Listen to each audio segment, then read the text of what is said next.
Assalamualaikum warahmatullahi wabarakatuh. Perkenalkan, nama saya Rama Salsabila dari kelas 2 MPIA dengan NIM 20201531331.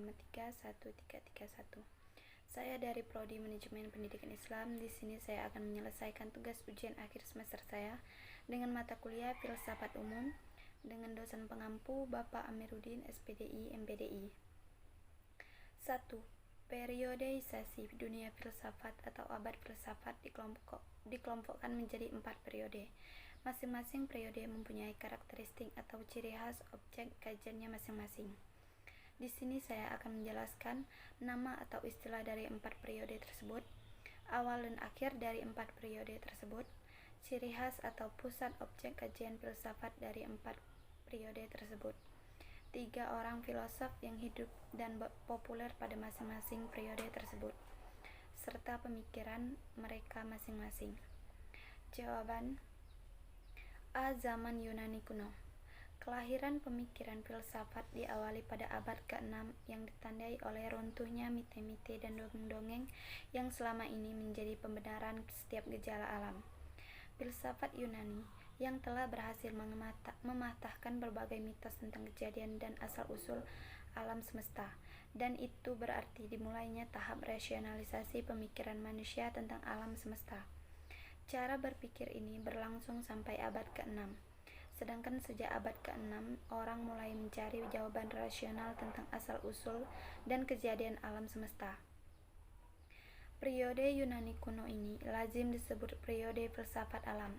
Dikatakan demikian karena pada periode ini ditandai dengan munculnya para ahli pikir alam, di mana arah dan perhatian pemikirannya kepada apa yang diamati di sekitarnya. Mereka membuat pertanyaan tentang gejala alam yang bersifat filsafati, berdasarkan akal dan pikir, dan tidak berdasarkan mitos belaka. Mereka mencari asas yang pertama dari alam semesta yang sifatnya mutlak, yang berbeda di belakang segala sesuatu yang serba berubah. Filosof yang mengembangkan filsafat pada zaman Yunani yang begitu ramai dipersoalkan sepanjang sejarah yaitu Socrates. Setelah itu Plato meneruskan keaktifan Socrates dengan mengarang dialog-dialog seperti gurunya. Plato berpendapat bahwa berfilsafat artinya mencari kebijaksanaan atau kebenaran. Oleh karena itu, dapat dimengerti bahwa mencari kebenaran itu dilakukan secara bersama-sama dalam suatu dialog. Pemikiran filsafat Yunani kuno mencapai puncaknya pada masa Aristoteles. Ia mengatakan bahwa tugas utama ilmu pengetahuan ialah mencari penyebab objek yang diselidiki. Kekurangan utama para filosof sebelumnya adalah mereka tidak memeriksa semua penyebabnya. B. Zaman Pertengahan. Pada zaman pertengahan ini, terdapat periode yang membuat perkembangan filsafat tidak berlangsung, yaitu pada masa skolastik Kristen. Hal ini dikarenakan pihak gereja membatasi para filosof dalam berpikir, sehingga ilmu pengetahuan terhambat dan tidak bisa berkembang, karena semuanya diatur oleh doktrin-doktrin gereja yang berdasarkan keyakinan.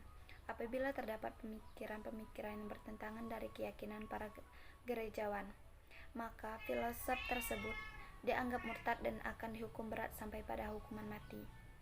Secara garis besar, filsafat abad pertengahan dapat dibagi menjadi 2 periode, yaitu periode skolastik Islam dan periode skolastik Kristen. Pada periode skolastik Islam, para filosof Islam lah yang pertama mengenalkan filsafat Aristoteles. Di antaranya adalah Ibn Rushd. Ia mengenalkan kepada orang-orang barat yang belum mengenal filsafat Aristoteles. Para ahli pikir Islam yang lain skolastik Islam yaitu Al-Kindi, Al-Farabi, Ibn Sina, Al-Ghazali, dan lain-lain. Mereka itulah yang memberi sumbangan sangat besar bagi para filosof Eropa yang menganggap bahwa filsafat Aristoteles, Plato, dan Al-Quran adalah benar. Namun dalam kenyataannya, bangsa Eropa tidak mengakui atas peranan ahli pikir Islam yang mengantarkan kemodernan ibarat bangsa Barat.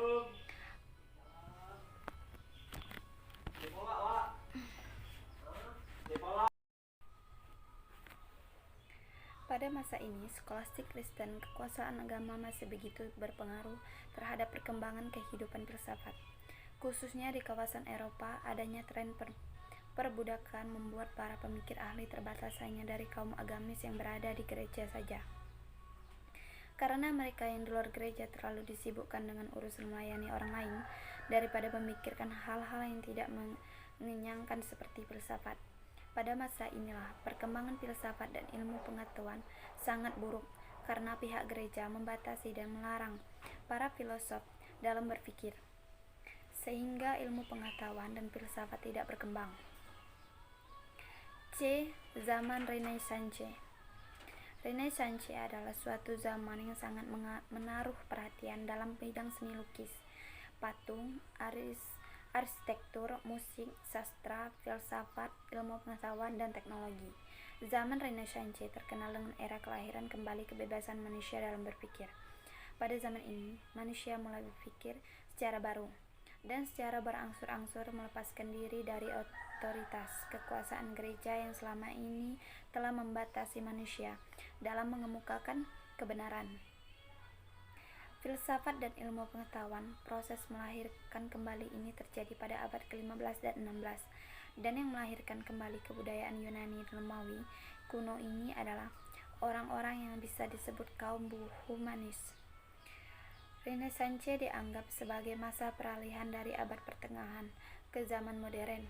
Dengan demikian, ia memiliki unsur-unsur abad pertengahan dan modern, unsur-unsur keagamaan dan Provence, otoriter dan individualitis.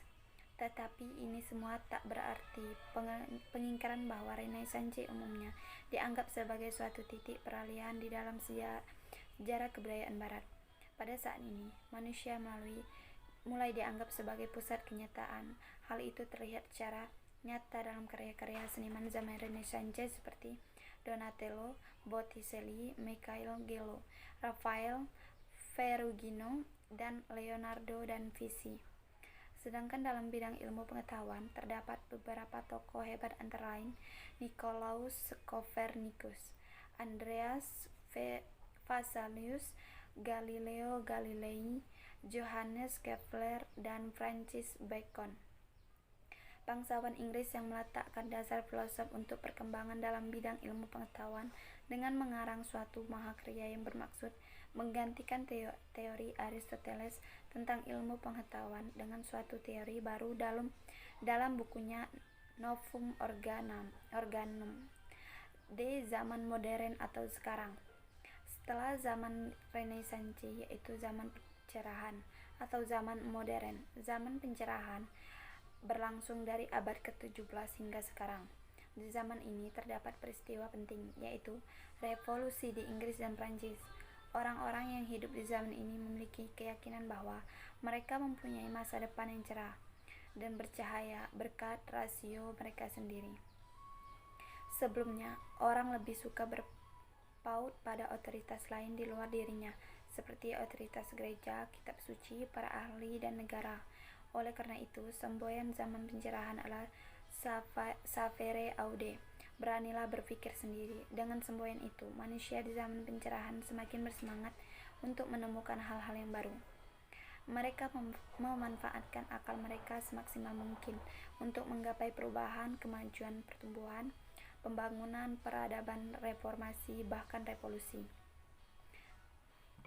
Ciri khas 4 zaman filsafat. A. Zaman Yunani kuno. Ciri khas filsafat Yunani kuno adalah rasionalisme, yaitu suatu pemahaman tentang sebuah pengetahuan yang lebih mengutamakan akal atau logika. B. Zaman pertengahan. Metode berpikirnya mengandung unsur-unsur Nasrani karena dipimpin oleh orang-orang Nasrani. 2. Cara berpikirnya menggunakan ajaran Aristoteles. 3. Berfilsafat dengan pertolongan Augustin. 4. Pemikiran filsafat yang berkembang pada zaman ini yaitu filsafat pemikiran agama. C. Zaman Renaissance. Pemikiran yang muncul bersifat konkret, realistis, dan nyata, memuja manusia sendiri sebagai pencipta, fokus pada dunia, kebendaan, nilai-nilai filosofis yang dianut dipengaruhi oleh kebendaan. D. Zaman modern atau sekarang. Perubahan dalam bentuk-bentuk kesadaran atau pola berpikir Sebagai bentuk kesadaran, modernitas dicirikan dengan 3 hal, yaitu subjektivitas, kritis, dan kemajuan. 3 tokoh yang ada di periode filsafat A. Zaman Yunani kuno. 1. Thales. Thales disebut bapak filsafat karena merupakan orang yang mula-mula berfilsafat. Di sini gelarnya didapat karena sebuah pertanyaannya, apa sebenarnya bahan alam semesta ini? Kemudian dengan pemikirannya, Thales menjawab, air. Alasannya karena pentingnya air bagi kehidupan. Ia juga mengatakan bahwa bumi ini mengapung di atas air. 2. Anaximander. Dia dengan pemikirannya berpendapat bahwa unsur yang asal itu adalah udara dengan alasan bahwa udara merupakan sumber kehidupan. 3. Protagoras. Dengan pemikirannya, dia menyatakan bahwa manusia adalah ukuran kebenaran. Kebenarannya bersifat privat. Akibatnya, tidak ada ukuran yang mutlak dalam etika, agama, maupun metafisik. B. Zaman pertengahan. 1. Thomas Aquinas. Pemikiran Aquinas yang terkenal adalah merumuskan etika dan doktrin gereja. 2. Plotinus. Pemikirannya berpusat pada keyakinan bahwa yang esa adalah satu dengan tidak ada pertengahan di dalamnya. Yang esa adalah yang asal, dan itulah permulaan dan sebab yang esa dari segala yang ada. Yang esa itu sempurna, tidak mencari dan tidak memiliki apa-apa. 3. Boethius. Pemikirannya substansi, Tuhan tidak terletak pada sesuatu yang lain selain kebaikan. C. Zaman Renaissance. 1. Leonardo da Vinci. Pemikirannya, aku percaya manusia akan terbang dan aku dasarkan asumsiku ini pada fakta bahwa Tuhan memberi kita pikiran yang mampu mengimajinasikannya. Segala yang bisa diimpikan akan dapat diwujudkan suatu waktu. Siapapun yang mengatakan hal sebaliknya berarti orang bodoh. 2. Francis Bacon. Dalam pemikirannya, sedikit filsafat dapat membawa orang pada ateisme, namun filsafat yang mendalam mampu membawa orang pada agama. 3. Galileo Galilei. Pemikirannya tentang manusia tidak berada di pusat alam semesta. Ia hanya tinggal di sebuah planet yang mengitari matahari. D. Zaman modern atau sekarang. 1. Spinoza. Dalam pemikirannya, teori substansi tunggal yang menganggapi bahwa masalah Descartes tentang masalah substansi antara jiwa dan tubuh. Dalam teori Descartes terdapat pemikiran, yaitu bagaimana Allah, jiwa, dan material merupakan suatu kesatuan yang utuh. 2. Immanuel Kant. Pemikirannya filsafat adalah sejarah pertarungan akal dan iman dalam memperebutkan dominasi dalam mengendalikan jalan hidup manusia. 3. John Locke. Pemikirannya ialah semua pengetahuan datang dari pengalaman. Akal tidak melahirkan pengetahuan dari dirinya sendiri.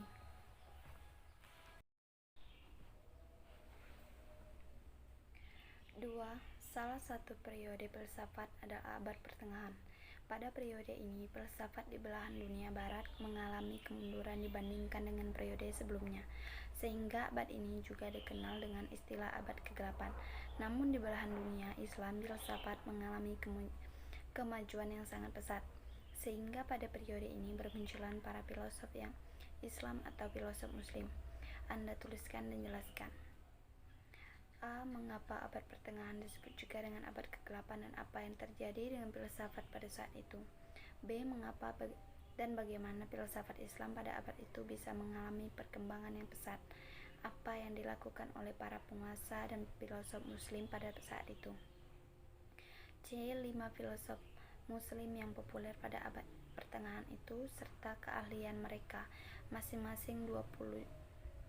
Jawabannya, A. Abad pertengahan disebut abad kegelapan dikarenakan adanya kekuasaan agama yang bersifat absolut dari gereja.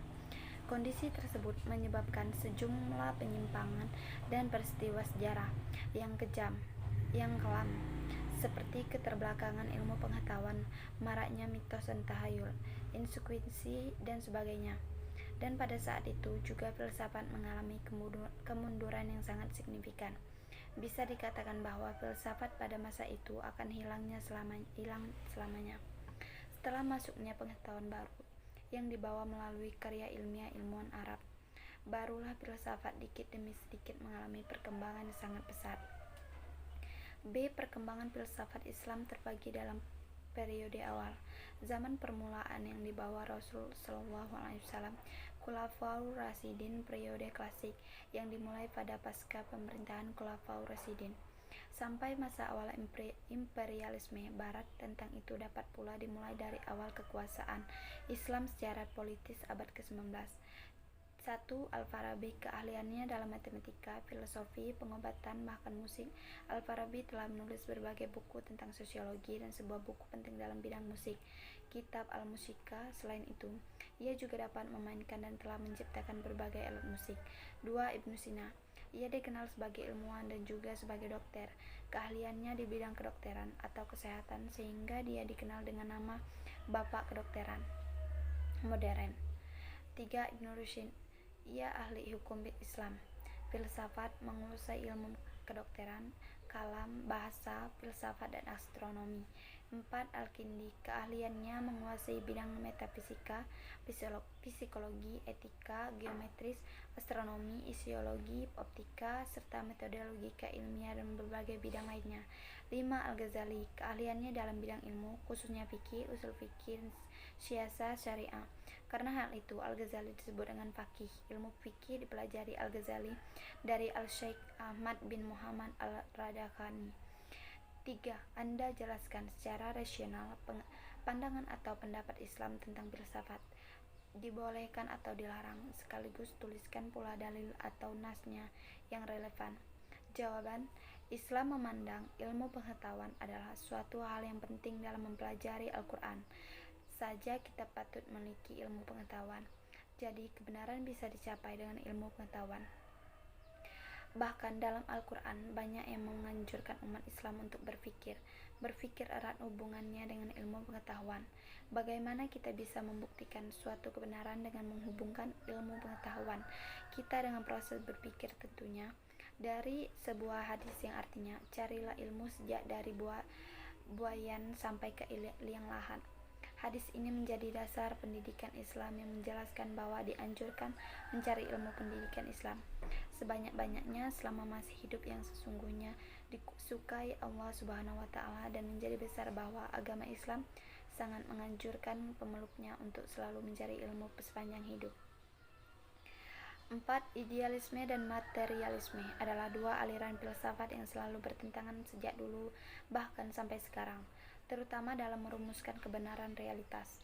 Anda jelaskan konsep kebenaran realitas yang ditawarkan oleh masing-masing aliran filsafat, idealisme dan materialisme tersebut, serta tuliskan pula para tokoh masing-masing aliran tersebut. Jawaban: filsafat idealisme meyakini adanya Tuhan sebagai ide tertinggi dari kejadian alam semesta ini. 2. Dunia adalah suatu totalitas, suatu kesatuan yang logis dan bersifat spiritual.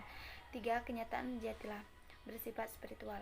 4. Idealisme berpendapat bahwa manusia menganggap roh atau sukma lebih berharga dan lebih tinggi daripada materi bagi kehidupan manusia. 5. Idealisme menganggap bahwa pengetahuan adalah sesuatu yang muncul dan terlahir dari kejadian di dalam jiwa manusia. 6. Menurut idealisme, tujuan pendidikan untuk menciptakan manusia yang berkepribadian mulia dan memiliki kehidupan rohani yang lebih tinggi dan ideal serta memiliki rasa tanggung jawab kepada masyarakat. Filsafat materialisme, suatu aliran filsafat yang memandang bahwa dunia materi sesuatu yang benar-benar ada atau terjadi. Dunia ini mempunyai hakikat realitas terdiri dari dunia fisik dan dunia rohani. Pokok pemikiran realisme yaitu: 1. Pengetahuan adalah gambaran atau kopi yang sebenarnya dari apa yang ada dalam alam nyata. Hal ini tidak ubahnya seperti sebuah gambar hasil lensa kamera yang merupakan representasi dari gambar aslinya. 2. Suatu teori dianggap benar bila memang real dan memang benar, bukan menyajikan fiksi. 3. Konsep filsafat menurut materialisme adalah metafisika, realisme, humanologi, materialisme, epistemologi, realisme, aksiologi, realisme. 4. Hakikat realitas adalah terdiri atas dunia fisik dan dunia rohani. 5. Pendidikan lebih dihargai daripada pengajaran sebab pendidikan mengembangkan semua kemampuan manusia. Tokoh-tokoh dalam idealisme dan materialisme. Idealisme: 1. Plato, Immanuel Kant, David Hume, Al-Ghazali, Pascal, Materialisme, Demokritos, Julien de Lamettrie, Ludwig Feuerbach, Karl Marx. 5. Rasionalisme dan empirisme adalah dua aliran filsafat yang juga selalu berseberangan ide, gagasan, dan pemikiran. Misalnya, mereka berbeda pendapat tentang sumber pengetahuan atau sumber kebenaran yang mencukupi dan layak dipercaya. Anda jelaskan pemikiran atau gagasan dua aliran filsafat tersebut berdasarkan masalah di atas. Selanjutnya, Anda kritis ide atau pemikiran kedua aliran tersebut. Apa kekurangannya dan apa kelebihannya? Serta tuliskan pula para tokoh masing-masing aliran tersebut. Jawaban: 1. Rasionalisme atau gerakan rasionalis adalah doktrin filsafat yang menyatakan bahwa kebenaran haruslah ditentukan atau didapatkan melalui pembuktian, logika, dan analisis yang berdasarkan fakta, bukan berasal dari pengalaman inderawi. Rasionalisme menentang paham empirisme, karena kaum rasionalis berpendapat bahwa ada kebenaran yang secara langsung dapat dipahami. Dengan kata lain, orang-orang yang menganut paham rasionalis ini menegaskan bahwa kebenaran beberapa prinsip rasional yang ada dalam logika, matematika, etika, dan metafisika pada dasarnya benar. Kelebihan: mampu menyusun sistem-sistem kefilsafatan yang berasal dari manusia. Kelemahannya: doktrin-doktrin filsafat rasio cenderung mementingkan subjek daripada objek, sehingga rasionalisme hanya berpikir yang keluar dari akal budinya saja yang benar, tanpa memerhatikan objek-objek rasional secara peka. Para tokoh-tokoh rasionalisme: René Descartes, yaitu Spinoza dan Leibniz. 2. Empirisme menganut empirisme mengatakan bahwa pengalaman tidak lain akibat suatu objek yang merangsang alat-alat indrawi yang kemudian dipahami di dalam otak, dan akibat dari rangsangan tersebut terbentuklah tanggapan-tanggapan mengenai objek telah merangsang alat-alat indrawi tersebut. Empirisme memegang peranan yang amat penting dari pengetahuan. Penganut aliran ini menganggap pengalaman sebagai satu-satunya sumber dan dasar ilmu pengetahuan. Pengalaman indrawi sering dianggap sebagai pengendalian yang tertinggi. Kelebihannya: pengalaman indrawi merupakan sumber pengetahuan yang benar karena paham empiris mengedepankan fakta-fakta yang terjadi di lapangan. Kelemahannya adalah indera terbatas, indera menipu, objek yang menipu, indera dan objek sekaligus. Para tokoh empirisme: Francis Bacon, Thomas Hobbes, John Locke, David Hume. Mungkin hanya itu yang dapat saya sampaikan dari penjelasan materi UAS saya hari ini. Mohon maaf jika ada kesalahan. Sekian, terima kasih. Wassalamualaikum warahmatullahi wabarakatuh.